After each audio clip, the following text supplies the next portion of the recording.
The stadium was screaming his name, but Ozzy Osbourne wasn't looking at the crowd. He was staring at one man, standing still, silent, saluting him. What Ozzy did next shook the entire arena to its core.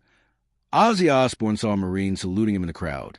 His response shook the arena. The lights inside the arena were blinding, white, red, and electric blue slicing through thick clouds of smoke like lightning through a storm. 50,000 voices roared as one. The chant was primal, ancient, almost ritualistic. O-Z-Z-Y, Ozzy, Ozzy. The sound vibrated through the steel beams, through the concrete floor, through bones and blood. This wasn't just a concert.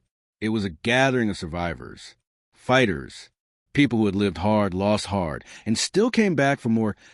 AT center stage stood Ozzy Osbourne. Older now, slower in movement. But when the spotlight hit his face, those unmistakable eyes behind the round glasses, the arena erupted again, not out of nostalgia, out of respect. Ozzy gripped the microphone with both hands. His fingers trembled slightly, but his voice still carried weight. "Are you ready to go mad tonight?" he growled. The crowd answered with chaos. Guitars screamed. Drums thundered. The opening riff tore through the air like a chainsaw through metal. Ozzy stepped forward, feeding off the energy, pacing the stage like a man half his age. And then something changed mid-song, mid-verse. Ozzy stopped moving to AT first. The band kept playing. The crowd kept screaming. No one noticed, except Ozzy. His eyes locked onto something in the lower section of the arena, near the barricade. Amidst jumping bodies, raised fists, phone lights, and chaos, there was stillness. One man, standing straight, feet planted. Right hand raised, his brow at a military salute. Not for attention, not for cameras, not for anyone else, just respect. Ozzy felt his chest tighten. The music suddenly sounded far away. The Marine in the crowd, his name was Daniel Reyes, former U.S. Marine Corps Sergeant Point 2 tours overseas, combat engineer to ID survivor. He didn't come to the concert to be seen. He came because Ozzy's music had saved his life. Years earlier, Daniel had been deployed to a place the news barely covered. Dust, heat, fear, and the constant buzzing tension that something could explode at any second. One night, after patrol that went wrong, very wrong, Daniel lost 3 men from his unit. Friends, brothers, faces he still saw when he closed his eyes. Back at base, unable to sleep, shaking with guilt and rage, Daniel sat alone in a dark tent with headphones on. His playlist shuffled, and then it came on. Ozzy, raw, loud, unapologetic. Lyrics about madness, pain, survival, not polished, not fake. Something inside Daniel cracked. It didn't feel weak listening to it. He felt understood. From that night on, Ozzy's voice followed him everywhere, on patrols, in trucks, in moments when the fear crept too close. Ozzy wasn't just music. He was armored, and so when Daniel finally returned home, broken knee, damaged hearing, nightmares that never stopped, he promised himself one thing. If I ever see Ozzy Osbourne live, I will salute him, not as a fan, but as a man thanking another man for keeping him alive. Back to the stage, Ozzy stared at the Marine. The music faded. The band stopped, confused. The crowd went quiet in waves, confusion spreading like a ripple across the arena. Ozzy raised his hand slightly. "Hold on," he said into the mic. The silence was deafening. Ozzy squinted, leaning forward, pointing gently. You in the front?" Daniel froze. Ozzy's voice softened. Not the Prince of Darkness now, just a man. "Why are you saluting me?" "Mate." Daniel swallowed hard.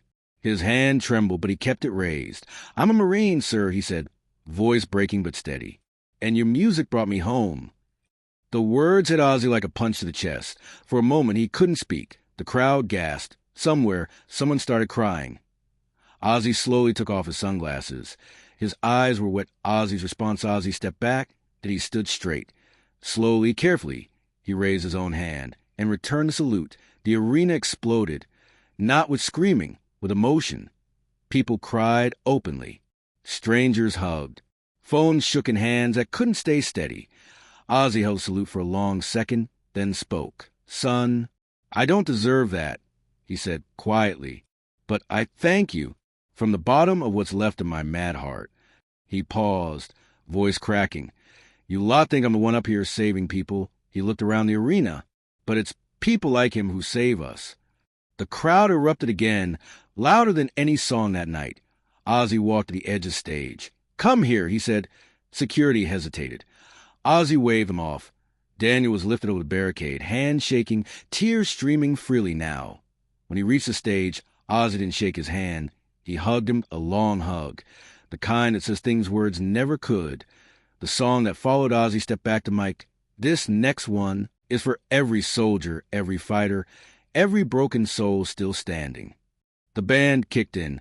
"Mama, I'm Coming Home." But it didn't sound like a song anymore. The IT sounded like a prayer. Ozzy sang with tears on his cheeks.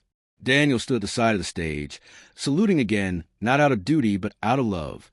The crowd sang every word with him, point 50,000 voices, point one moment, point one memory that would live forever. After the show backstage, Ozzy sat quietly, drained. Daniel approached, unsure. Ozzy looked up and smiled. "You saved me tonight, you know that?" Daniel shook his head. "No, sir. You saved me years ago." Ozzy laughed softly. "Then I guess we're even." They took a photo together. Not staged, not polished. Just real. That photo would go viral the next morning. But the real impact? That stayed in hearts. Why this moment mattered? Because it was about fame, but IT wasn't about rock and roll. IT was about connection, point two men from different worlds, united by pain, survival, and respect, point one, salute, point one, response, a reminder that sometimes the people we admire don't know they're heroes.